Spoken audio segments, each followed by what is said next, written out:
সম্মানিত আয়োজকবৃন্দ, সম্মানিত প্রশাসন, যারা এই প্রোগ্রামের আয়োজন করেছেন, তাদের সবাইকে বাংলাদেশ জমি ছাত্র শিবির রাজশাহী বিশ্ববিদ্যালয় ঢাকার পক্ষ থেকে সংহতি জানাচ্ছি এবং সবাইকে ধন্যবাদ জানাচ্ছি। প্রিয় ভাইয়েরা, এখানে ফিলিস্তিন এমন একটা ইস্যু, যে ইস্যুতে বাংলাদেশের সকল ছাত্র সংগঠন নয়, শুধু সকল মানুষ, ডান বাম সবাই ঐক্যবদ্ধ হয়েছে, ঠিক কিনা? প্রিয় ভাইয়েরা, আমরা যদি সবাই এই ঐক্যবদ্ধ শক্তিকে কাজে লাগাতে পারি, আমরা কাজে লাগানোর সময় পাচ্ছি না, আমরা কাজে লাগানোর সুযোগ পাচ্ছি না। প্রত্যেকটা ছাত্র সংগঠন নয়, শুধু প্রত্যেকটা মানুষ যারা মুসলিম উম্মাহ, তারা জীবন দেওয়ার জন্য, ফিলিস্তিনের জন্য নিজেকে বিলিয়ে দেওয়ার জন্য প্রস্তুত আছে। যারা জীবন বিলিয়ে দেওয়ার জন্য প্রস্তুত, তাদের এই সম্পদটুকু, তাদের এই মানব সম্পদকে কাজে লাগানোর জন্য ঐক্যবদ্ধ শক্তি নাই। এই ঐক্যবদ্ধ শক্তির জন্য প্রত্যেক দেশের সরকারকে ভূমিকা রাখা প্রয়োজন।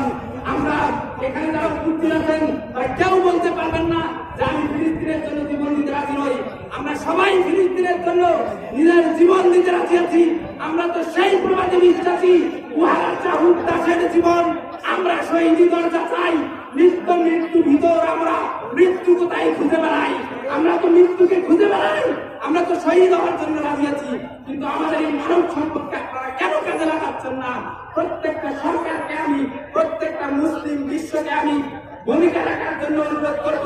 আমাদের এই মানব সম্পদকে সঠিকভাবে কাজে লাগিয়ে ফিলিস্তিনের ভাইদের প্রতি, ফিলিস্তিনের বোনদের প্রতি, ফিলিস্তিনের শিশুদের প্রতি সংহতি প্রকাশ করা উচিত। সবাই বলেন, আমরা আমাদের এই সংগঠনকে সারা বাংলাদেশের, সারা বিশ্বের মুসলিম উম্মাহকে আহ্বান জানাবো। ইসলামী ছাত্র শিবির শুধু নয়, দেশের সকল ছাত্র সংগঠন সহ মুসলিম উম্মাহর সকল মানুষ ইসলামের পক্ষে নিজের জীবন বিলিয়ে দেওয়ার জন্য প্রস্তুত থাকবে ইনশাআল্লাহ। ওয়া মা তাওফীক ইল্লা বিল্লাহ। আসসালামু আলাইকুম ওয়া রাহমাতুল্লাহ।